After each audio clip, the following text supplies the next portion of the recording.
Bonjour, bonjour et bienvenue sur le plateau de Bâti-Journal TV. Nous sommes à Nancy, Nancy Forum International Bois Construction 2024. Et avec mes deux invités, nous allons parler écoquartier. Écoquartier, bien sûr, bois et biosourcé. Pour en parler avec moi, monsieur Jacques-Alexandre Vignon. Jacques-Alexandre, bonjour. Bonjour. Vous êtes directeur du développement marketing Les Constructeurs du Bois, autrement dit LCB. Exactement. À côté de vous, Lucas Duchesne, bonjour. Bonjour. Lucas, vous êtes responsable financier, les constructeurs du bois. Et je vais vous demander de nous présenter en fait les constructeurs du bois. Alors les constructeurs du bois, on est promoteur constructeur bas carbone, basé à Épinal depuis 2011. Et on agit au quotidien en concevant et construisant des ensembles immobiliers bas carbone, en utilisant donc majoritairement le matériau bois et les matériaux biosourcés. On est une équipe de 18 personnes et on intervient à travers la région Grand Est, notamment en construisant donc des écoquartiers. Voilà. Vous êtes un peu le local de l'étape, les locaux de l'étape. C'est vrai, oui. Quand on parle d'écoquartier, je vous ai un petit peu,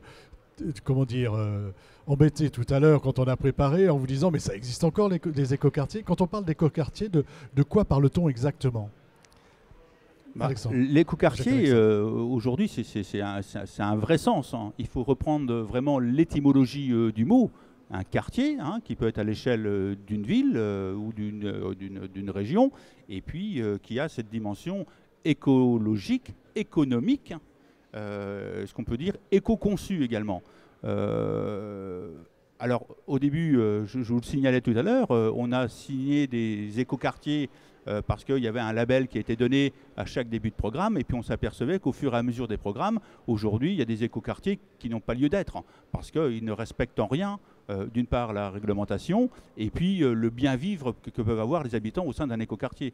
Parce que je pense qu'aujourd'hui, les constructeurs du bois abordent les écoquartiers, par rapport à la construction, hein, biosourcée, le bois, par rapport à l'impact qu'il peut y avoir sur le territoire, comment on implante un écoquartier dans une ville ou même dans un quartier d'une ville.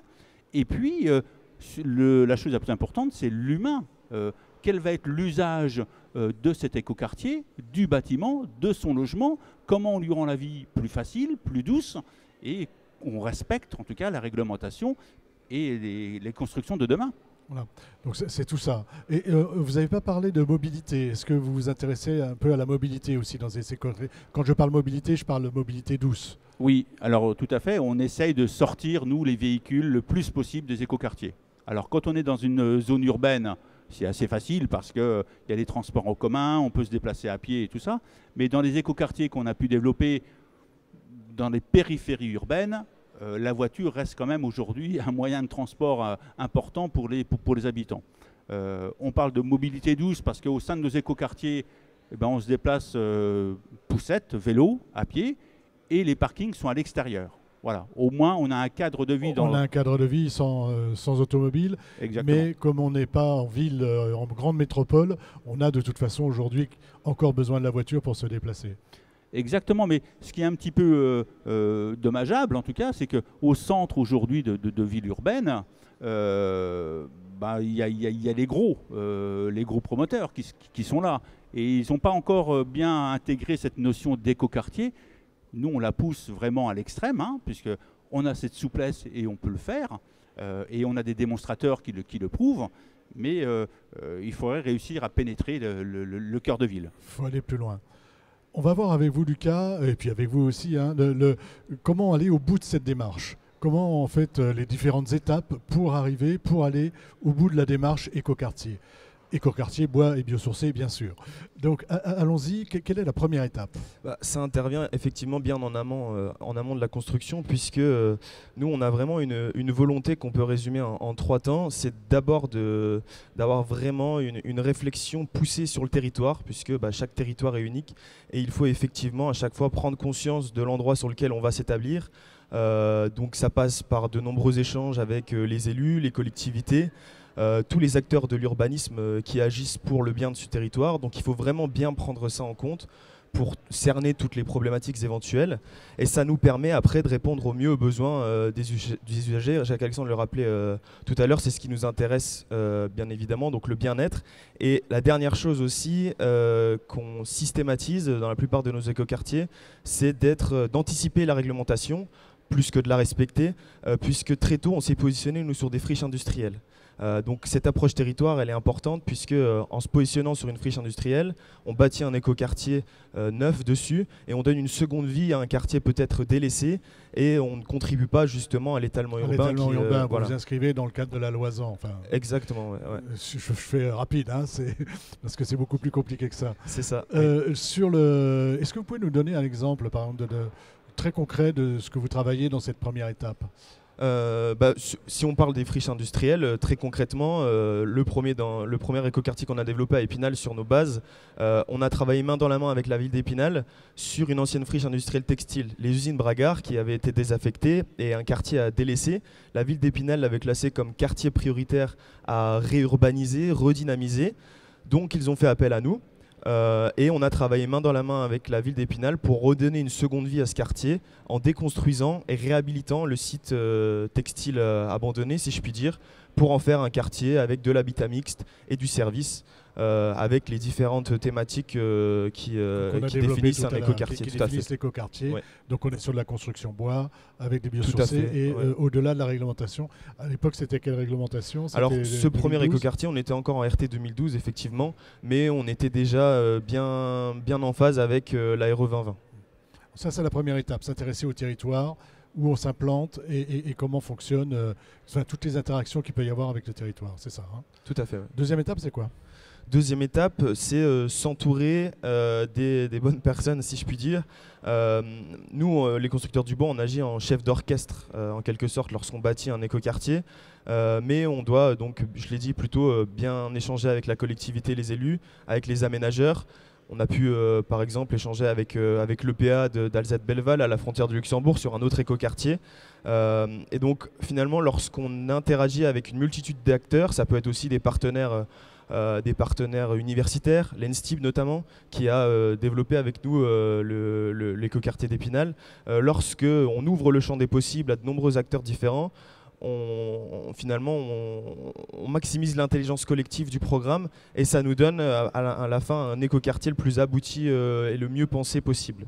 Donc ça, c'est la seconde étape. Peut-être que Jacques-Alexandre, tu voulais ajouter un mot à ce propos. On a aussi une dimension parce qu'on vise la mixité intergénérationnelle et la mixité sociale. Donc le programme, il est mixte, Lucas l'a rappelé, mais dans cette mixité intergénérationnelle, on a inclus dans nos écoquartiers ce qu'on a nommé, nous, EcoCity, soit une résidence senior gérée, soit une résidence étudiante. On a de l'actif, par exemple, comme une microcrèche, et puis on peut avoir du tertiaire avec une pharmacie, une maison médicale, avec des logements en accession et des logements sociaux. Donc tout ça, même à une échelle de 50-60 lots, ça se fait très bien, c'est le cas d'Épinal. Hein. Une chose à préciser aussi par rapport aux constructeurs du bois, c'est qu'on fait un travail sur mesure. C'est vrai, quand on part du territoire, on va implanter un programme de 50-60 lots à Épinal, alors qu'on va faire 150 lots à Villerue. Vous voyez, c'est pas du tout la même chose. Oui, c'est pas du tout la même chose. Il y a des différences d'échelle en fonction de la taille du quartier et des besoins. Exactement. Parce qu'il faut répondre à un besoin. Le promoteur, vous savez, il est quand même là pour vendre ses logements. Hein. Donc, c'est beau de construire, mais nous, on prend tous les risques, hein, du début jusqu'à la fin. Donc, on a un objectif quand même final qui est bien défini. Alors, on y va. On a vu la première étape, la deuxième étape. La troisième étape, qu'est-ce que c'est ? On peut rentrer dans le vif du sujet et présenter encore plus en détail, finalement, notre spécificité bois au sein des constructeurs du bois, bien évidemment. Nous d'abord, on est né avec des professionnels du bois puisque la plupart des personnes qui travaillent au sein d'LCB sont issues par exemple de la filière ENSTIB. L'école des ingénieurs bois, donc la seconde école, il y en a deux, des écoles bois en France, ENSTIB à Épinal. Donc on a bien évidemment de nombreux atouts et de nombreux talents qui sont issus de l'ENSTIB. Ça nous permet d'avoir vraiment une connaissance du sujet de A à Z. Concevoir un projet bois, il faut avoir les idées au départ, mais il faut ensuite se donner les moyens d'aller au bout des choses. Pour cela, il faut vraiment penser le sujet bois tout au long de la conception, structure, thermie, etc., etc. Et nous, c'est ce qu'on arrive à faire avec un bureau d'études dans lequel on a une multitude de compétences. Je parle de thermie, on a un ingénieur thermique par exemple qui nous épaule sur ces sujets. On a également un ingénieur structure aussi. Donc cette spécificité bois, elle existe chez nous. Et ce qu'il faut dire, bon, c'est difficile de parler en même temps, on est un coupé, peu difficile, mais bon, je vais reprendre. je vais vous demander de reprendre. Prenez, Peut-être qu'on n'a restez pas été calme. entendu. Allez-y. Madame n'avait pas envie de m'entendre peut-être. Non, donc ce que je disais effectivement, c'est que le bureau d'études intégré spécialisé bois, ça nous permet de mener un projet bois A à Z. Voilà. Ensuite, deuxièmement, on est accompagné par d'autres acteurs qui nourrissent le sujet bois, puisque on a signé le pacte bois biosourcé avec Fibois, on est un fidèle Fibois depuis de nombreuses années. On est également labellisé Bois de France. Donc là, on s'intéresse en amont de la filière, l'approvisionnement bois. Nous, on essaye de faire un travail de sourcing en local et donc d'être le plus français possible dans le bois Voilà. qu'on utilise dans nos constructions. L'écoquartier, ça impose quelque part d'aller chercher du bois en local. Oui, ça peut. Je ne sais pas si c'est obligatoire, mais en tout cas, nous, c'est ce qui fait notre force, c'est que dans un écoquartier conçu en bois, en plus de ça, vu qu'on est dans la région Grand Est, on a des constructions issues du massif des Vosges et d'Alsace, bien évidemment. On a la ressource à proximité. C'est ça, tout à fait. Oui, il faut quand même rappeler je vous donne la parole 30 secondes. Juste, on arrive un peu au terme de notre échange, donc je sais qu'on pourrait en parler beaucoup plus longtemps, mais dites-moi ce que vous vouliez nous dire et puis une forme de conclusion. Et après, je reviendrai vers vous, Lucas. Épinal, c'est la capitale du bois. On est en plein cœur du massif. Il faut pas être stupide. On ne va pas aller chercher du bois à 300 ou 500 km ou de l'autre côté de la frontière en Allemagne, alors qu'on a toute la ressource sur le massif vosgien. Donc ça, c'est plutôt important. Dans nos écoquartiers, pour conclure, comme l'a dit Lucas, c'est vraiment l'intelligence collective. On n'est pas tout seul. On est obligé de travailler avec les autres, soit avec nos partenaires, soit avec nos sous-traitants. Et ce qui est bien, c'est que dans notre stratégie et notre objectif, on arrive à faire passer le message auprès de nos partenaires. Auprès de tous les partenaires. Lucas, vous avez le mot de la fin. Le mot de la fin, c'est tout simplement, nous, LCB, on voit la vie en bois, on voit la ville de demain en bois et on n'est pas les seuls.